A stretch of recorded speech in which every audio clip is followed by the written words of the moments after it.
स्वागत है आप सभी का। आप देख रहे हैं पंचतंत्र, आपके साथ मैं हूं स्वप्निल।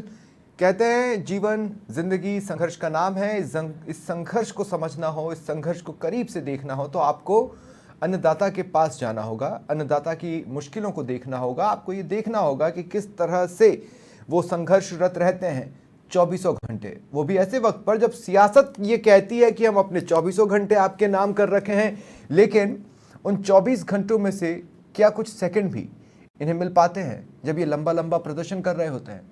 क्या कुछ नहीं इनके खिलाफ जाता। पानी की समस्या है, मौसम की मार है, कभी टिड्डियों का हमला हो जाता है, कभी फसल पर लगने वाले रोग। फिर शुरू होता है एक और संघर्ष कि मुआवजा मिले तो देखा जाए। मुआवजा समय पर नहीं मिलता, कई बार नहीं ही मिलता। उसमें होता ही है कि और लोन लेना पड़ता है, कर्जा बढ़ जाता है। अगर किसी का कर्ज माफ़ भी हुआ हो तो समय के साथ ब्याज बढ़ते बढ़ते एक अच्छी खासी रकम बन जाती है और परेशानियां खत्म तब भी नहीं होती है। नसीब में आती है सियासत। तो जिंदगी के संघर्ष को समझना हो तो एक बार अन्नदाता के साथ आपको दिन गुजारना होगा। आज उसी अन्नदाता के लिए हम ये डिबेट लेकर आए हैं। मेरे साथ जो गेस्ट जुड़ रहे हैं आपको इंट्रोड्यूस करवा देता हूँ। विशेष तौर पर आज बात मैं उस जगह की करने वाला हूँ, श्री गंगानगर हनुमानगढ़, जो कि धान के कटोरे के तौर पर जानी जाती है। कृषि प्रधान जिले हैं ये दोनों। रविंद्र तरखान जी किसान नेता है, मेरे साथ जुड़ रहे हैं। नरेंद्र साहू जी जिला महामंत्री हैं बीजेपी के। श्याम शेखावाटी जी संगठन महामंत्री कांग्रेस के श्री गंगानगर से, और अरिहंत जैन मेरे सहयोगी। मैं आप सभी का स्वागत करता हूं समाचार प्लस पर। मैं सबसे पहले किसानों की समस्या को अगर समझना हो तो किसान नेता से बेहतर या किसान से बेहतर कोई भी इसे नहीं समझा सकता। इसलिए मैं सबसे पहले रविंद्र तरखान जी आपके पास आ रहा हूं। अरिहंत मैं आपके पास आ रहा हूं। अरिहंत मेरे को एक बार बताएं किस तरह से संघर्ष चल रहा है किसानों का, कितने लंबे समय से चल रहा है। ये बात इसकी सरकार उसकी सरकार को तो है नहीं। हमने तो देखा है हनुमानगढ़ और श्री गंगानगर को सालों से प्रदर्शन करते हुए लगातार हर साल बदस्तूर।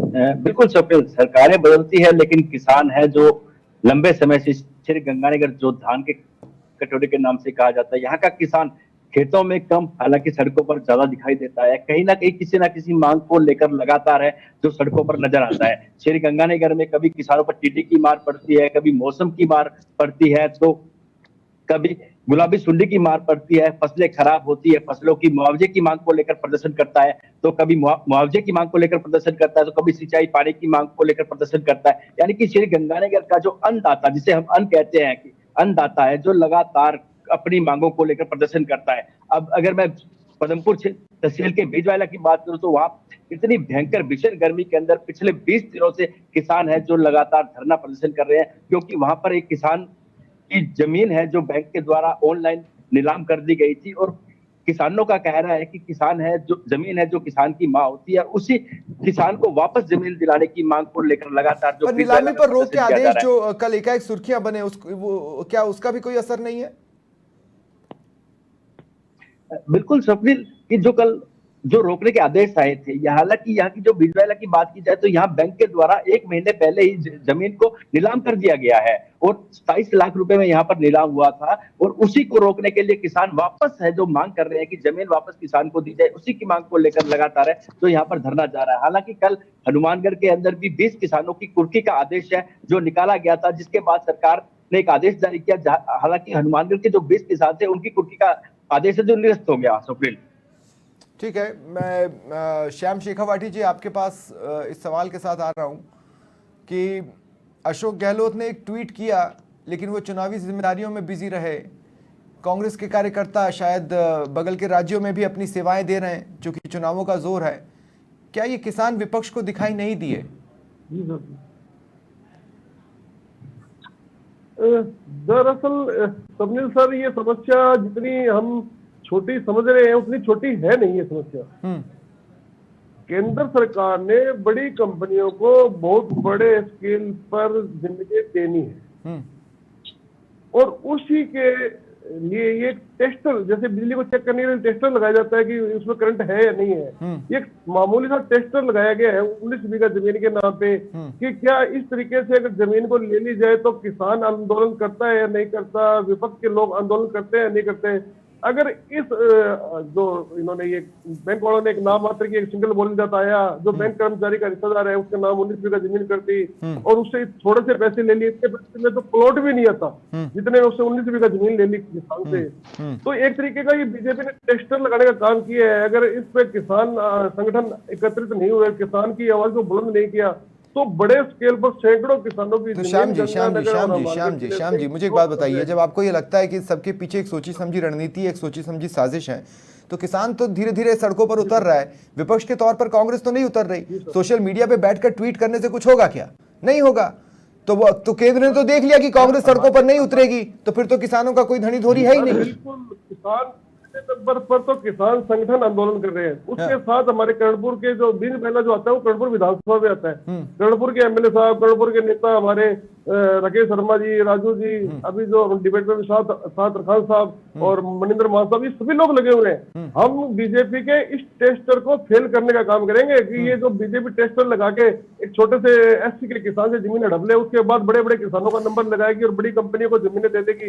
इस मंसूबे को किसी कीमत पर कामयाब नहीं होना। अच्छा, तो फिर आपका क्या मंसूबा था? आपका क्या मंसूबा था जब गहलोत राज में किसानों की जमीनें नीलाम हो रही थी? नीलाम नहीं हो रही थी सर। बीकानेर याद दिला दो इनको। नहीं, दौसा में राकेश टिकैत आते हैं उस किसान से मिलने जिसकी जमीन नीलाम कर दी जाती है। एक किसान की आत्महत्या की खबरें सुर्खियां बनती हैं। व्हाट्सएप नेताजी से बात कर लेते हैं अपने, पहले व्हाट्सएप नेताजी से बात कर लेते हैं अपने। नहीं, एक बात कह रहे हैं हम से बात कर रहे हैं। लेकिन श्याम जी 2 मिनट, श्याम जी मेरी बात सुनिए। मैं ये कह रहा हूं, मैं नहीं कह रहा हूं, गहलोत सरकार ने खुद ये विधानसभा में 2013 में कहा कि 18,817 किसानों की जमीन कुर्क करने के आदेश जारी किए गए। ये मैं नहीं कह रहा हूं, ये तो खुद गहलोत सरकार ने कहा ना। तो क्या उसके पीछे कांग्रेस की कोई साजिश थी? 222 किसानों की जमीन थी जिनमें 1000 किसान गंगानगर के। मैं आपको रोक रहा हूं, मैं अब 2 मिनट श्याम जी से मेरे को जवाब लेने दीजिए प्लीज। तो श्याम जी, तो क्या उसके पीछे कांग्रेस की कोई साजिश थी? कांग्रेस भी कुछ देखना चाहती थी? सर, कांग्रेस के समय में किसी भी किसान की जमीन को इस तरीके से छीना नहीं गया। कांग्रेस के समय में चाहे अनूपगढ़ है, गढ़ताला है, रावड़ा है, खाजूवाड़ा है, पुगल है, इन सभी जमीनों को आबाद करके किसानों को दिया गया। किसानों को मुझे बहुत अच्छे से याद है, दौसा के पचवारा में उस किसान का नाम था पप्पू। अगर हो सके तो आप पता लगा लीजिएगा, जिनके फादर ने लोन लिया था और जमीन नीलाम कर दी गई। उन्होंने बताया कि हमारी हैसियत नहीं है, हम नहीं चुका पाएंगे, इसके बावजूद जमीन नीलाम कर दी गई और राकेश टिकैत मिलने आए। बीजेपी भी वहां मजमा लगाने पहुंची, लेकिन पप्पू के साथ न्याय नहीं हुआ। श्याम जी, मैं नाम के साथ बता रहा हूं आपको। सर ऐसा है कि निश्चित तौर पर बैंक हमारी सुविधा के लिए है, बैंक लूटने के लिए नहीं है। बैंक से हम जब ब्याज लेते हैं, ब्याज एक मामूली ऋण पर किसान ऋण लेता है, तो वो उसकी सुविधा के लिए है कि उसे जो है बिजाई से पहले ऋण मिल जाए। और जब बार बार उसे जो चांस दिया जाए, यहाँ तो चांस ही नहीं मिला, यार कुछ ही नहीं मिला, वो पैसे लेके फिर रहा है, उसकी जमीन की बोली लग गई। वो ना तो ये कह रहा है कि मैं पैसे नहीं दे रहा हूँ, वो पैसे देने के लिए तैयार है। इन्होंने पलंटियों पे पलंटियां लगा दी, वो पैसे वो और जमीन लेने के बाद। ठीक है, मैं अब नरेंद्र साहू जी आपके पास आ रहा हूँ। नरेंद्र साहू जी आपके पास आ रहा हूँ। क्या डिफरेंस हुआ सर? क्या डिफरेंस हुआ? यही तो गहलोत राज में हो रहा था और बीजेपी के राज में भी वही हो रहा है। श्याम जी को छोड़िए, आप मेरे सवाल पर आइए। मैं आपसे ये पूछ रहा हूँ, जो 19,222 किसानों की जमीन नीलाम हुई कांग्रेस राज में, ये भाई साहब को थोड़ा याद दिलाना चाहता हूँ। आपके में चालू हो गई, 5 साल आते आते आपके में आंकड़ा क्या पहुंचेगा? नहीं, सुनो मेरी बात। हमारे मुख्यमंत्री ने आदेश निकाल दिया है कि कोई भी किसान की जमीन नीलाम नहीं होगी। और जिसकी हो गई, और जो ये नीलामी के आदेश निकले हैं, ये कांग्रेस राज में निकले हैं ना, कि भारतीय जनता पार्टी की सरकार ने निकाले। कांग्रेस राज में निकले थे। हमारे जिलाध्यक्ष जी ने परसों ही बात की और मुख्यमंत्री जी ने आदेश कर दिया किसी किसान की जमीन नीलाम नहीं होगी। और रही बात है कि बड़े ये टेस्ट कर रहे हैं, फलाना कर रहे हैं, श्याम जी बोल रहे हैं, तो बीकानेर और जैसलमेर बॉर्डर की जमीनें याद है आपके नेता राहुल गांधी और उनके दामाद रॉबर्ट वाड्रा को हजारों एकड़ जमीनें किसानों की कोड़ियों के दाम दी। वो श्याम जी कुछ रखेंगे विचार? 2 सेकंड नरेंद्र जी, मैं कह रहा हूँ ऐसे व्यक्तियों को 10 सालों में आप जेल में क्यों नहीं डाल पाए? श्याम शेखावटी जी 2 मिनट रुकिए। नरेंद्र भाई, मैं आपसे ये कह रहा हूँ कि अगर राहुल गांधी और उनके दामाद ने ये कुकृत्य किया, ये गलत काम किया, तो 10 सालों में आप सबूत ढूंढकर उन्हें जेल क्यों नहीं पहुंचा पाए? चल रहा है उनपे केस केस चल वो रहा है? नीलामी रद्द हुई है इनकी। नहीं तो क्या वो सारा जांच चल रही है। और कब तक अभी चलेगी? आपने कम से कम 15 दिन पहले ही देखा होगा कि एक भारतीय जनता पार्टी सरकार ने बहुत जब बड़ा तक घोटाला चलेगी। पकड़ा है। हजारों एकड़ जमीनें जो थी हाँ। वो किसी के नाम इन्होंने लगवा दी, वो अच्छा, अब एक बात सस्पेंड सुनिए। हुआ है। ये अब अभी एक बात 15 दिन सुनिए। पहले घटना है। तो जो अरिहंत बता रहे थे कि अभी भी एक किसान जो धरने पर बैठा है, जिसके साथ किसान धरने पर बैठे हैं, उसकी तो जमीन नीलाम हो गई। हाँ हाँ आपके रोक के आदेश से उसे क्या अंतर पड़ रहा है? कुछ नहीं ना। उसकी जमीन कैसे वापस होगी? नहीं उसकी नहीं होगी। मुख्यमंत्री जी ने आदेश कर दिया है कि किसी भी किसान की जमीन नीलाम नहीं होगी। तो नहीं जिसकी होगी। हो गई उसका पुलिस और क्या? प्रशासन ने जाके कब्जा ही दिला दिया। जिसकी पुलिस और जिसकी प्रशासन जमीन जाके नीलाम कब्जा हो ही दिला गई दिया। उसका क्या? कब्जा ही दिला नहीं, दिया। साहब, ये आदेश कांग्रेस के शासन के समय में निकले दे। हैं, हमारी सरकार के समय में निकले ही नहीं। अब आदेश कर दिए ना मुख्यमंत्री, तो रुक जाएगा वो। ठीक है। रवि बिश्नोई मेरे साथ जुड़ चुके हैं। और इस नीलामी का सुनो, इसका एक रूल होता है कि 15 दिन के अंदर अंदर किसान का एक सेटलमेंट होता है, ठीक है। तो वो नीलामी स्वतः रद्द मानी जाती है। नहीं तो वो जो किसान बैठे हैं उनके साथ करवाइए सेटलमेंट, हम कहाँ मना कर रहे हैं। कल राजेंद्र राठौड़ जी जब पीसी में बैठे थे, मुख्यमंत्री वो ने ये आदेश बता कर दें कि दिया ना हमने भाई साहब। सेटलमेंट करवा दिया है तो और ज्यादा खुशी होती। रवि बिश्नोई मेरे सहयोगी मेरे साथ जुड़ चुके हैं। ये पत्रकार भी है, वकील भी है, किसान भी हैं, और किसी की भी समस्या पर वो आसानी से बात भी कर सकते हैं। रवि, मैं आपके अंदर के उस किसान को उठाना चाहता हूं जिसके लिए जमीन ही माई बाप है, और मैं आपसे पूछना चाहता हूं कि ये नीलामी की कंडीशंस बन क्यों रही हैं? देखिए स्वप्निल जी, किसान के लिए उसकी जमीन उसकी माँ समान है, और लगभग हिंदुस्तान के सभी नागरिक एक के न एक वक्त में किसान रहे हैं। भारत माता बोला जाता है, तो जमीन तो हमारी वैसे ही माँ है। अब रही बात नीलामी की, किसान अपनी फसल के लिए, अपने घर के कामकाज के लिए जब उसे आमदनी नहीं होती है, मुनाफा नहीं होता है, तो वो कर्जा लेता है, बैंक उसे ऋण देते हैं और तय समय के लिए ऋण दिया जाता है। अगर उस अवधि में ऋण या ब्याज नहीं भरा जाता है तो उसकी जमीन नीलाम की जाती है। ये एक प्रक्रिया है, इसको ना तो भाजपा रोक सकती है ना कांग्रेस रोक सकती है। बशर्ते क्या होता है, किसान को अगर घाटा हो रहा हो, उसकी फसलें अगर खराब हो रही हो, उसकी फसलें जल रही हो, ओलावृष्टि से खराब हो रही हो, तूफान से खराब हो रही हो, तो उसको मुआवजा दिया जाता है। वो लोन उसको, किसान को कर्ज इसलिए मिलता है ताकि वो उसमें फसल पैदावार करके मुनाफा कमाए और उस लोन को भी चुकाए और अपने परिवार का पालन भी करे। हाँ। यहाँ उल्टा क्या हुआ कि उसने जब कर्ज ले लिया, उसने बीजारोपण कर दिया, परंतु उसी दरमियान अगर उसके यहाँ प्राकृतिक आपदा आ गई और पूरा समूचा इलाका ही उसकी फसल जो है वो नष्ट हो गई, तो उस वक्त भाजपा और कांग्रेस की जिसकी भी सरकार हो, उसका ये फर्ज होता है वो किसान को मुआवजा दे। मुआवजा मिलेगा, किसान अपना पेट भी भरेगा और उसके साथ ही उस ब्याज को, उस कर्ज को वापस चुकाने का प्रयास भी करेगा।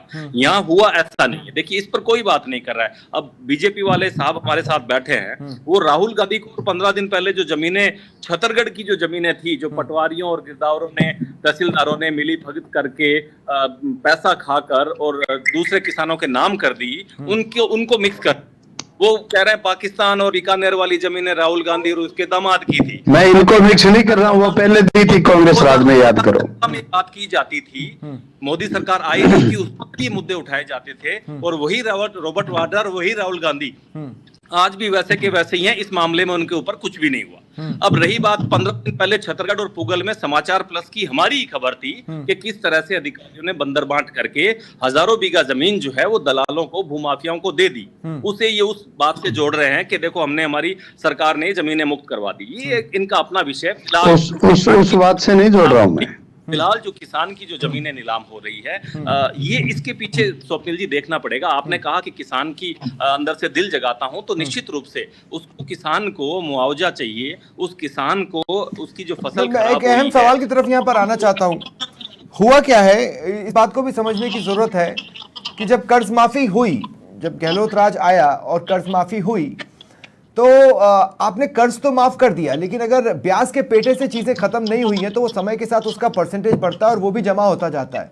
तो कई बार ये भी होता है कि कर्ज माफी का पूरा बेनिफिट किसान को नहीं मिलता। कोई कर्ज माफी नहीं की, इन लोगों ने संपूर्ण कर्ज माफी की बात की। सवाल आपसे है अरिहंत, ये जो 20 किसान और खासकर वो किसान जो इस वक्त प्रदर्शन कर रहे हैं, किस बैंक से उन्होंने लोन लिया था? Punjab and Sind Bank. बिल्कुल, जो बीज वाला में जो चल रहा है वो पंजाब एंड सिंध बैंक है, और जो हनुमानगढ़ में है वो ग्रामीण बैंक है। जो ग्राम सोसाइटी के द्वारा जो बैंक बनाए गए हैं उनका बैंक है। और यहाँ जो साजुल शहर के अंदर है वो SBJ बैंक है, स्टेट बैंक ऑफ इंडिया है, जिनसे लोन लिया गया था, KCC करवाई गई थी। यहाँ पे सबसे बताऊं कि जो बींजवाला का किसान है, इसका मात्र जो लोन था वो 12 लाख रुपए था, और उसका जो बढ़कर सिर्फ 10 साल, उसका 10 सालों से उसने लोन नहीं चुकाया, उसकी राशि है जो 41 लाख रुपए हो गई। 27 लाख रुपए में तो जमीन नीलाम कर दी, और अब किसान को लगातार कहा जा रहा है कि उसका घर भी नीलाम किया जाएगा, क्योंकि बैंक का पैसा पूरा नहीं हुआ है। और किसानों का कह रहा है कि जो ब्याज है जिसमें फसल खराब हुआ है, उसका मुआवजा हमें नहीं दिया गया है, तो इसको सेटलमेंट करे, कैसे भी करके किसान को फिर जमीन लौटाए। लेकिन यहाँ जमीन लौटाने की बजाय आप प्रशासनिक अधिकारियों के द्वारा वार्ता की जाती है, लगातार वार्ता की गई है, लेकिन वार्ता कहीं भी सफल नहीं हो रही है। इसके करीब 42 लाख रुपए का लोन है जो इसलिए सवाल ये उठता है मामला। श्यामलाल जी से मैं पूछना चाहता हूँ, श्यामलाल जी, अगर आप लोगों ने अब जैसे ये जितने बैंकों के नाम गिनाए उसमें से 2 बैंक तो वो हैं जो आपके कर्ज माफी के दायरे में आते थे, और इसके बावजूद किसान की जमीन नीलाम होने की नौबत आ गई। ये क्या है सर, किस तरह की कर्ज माफी थी जो किसानों को फायदा ही देकर नहीं गई? सर, जो कर्ज माफी की घोषणा हुई थी वो घोषणा हुई थी 2018 में राहुल जी के द्वारा जयपुर में। हाँ। अभी चल रहा है अपना 2024। हाँ, तो 2018 से पहले भी बहुत से किसानों ने लोन लिया, और उनका बेनिफिट उनको 2019 तक मिला। तो उसके बाद आपकी सरकार का दायित्व बनता था ना कि दोबारा इस तरह की नौबत उनकी लाइफ में ना बनी है, यही तो दिखा रहा है ना स्वप्निल सर।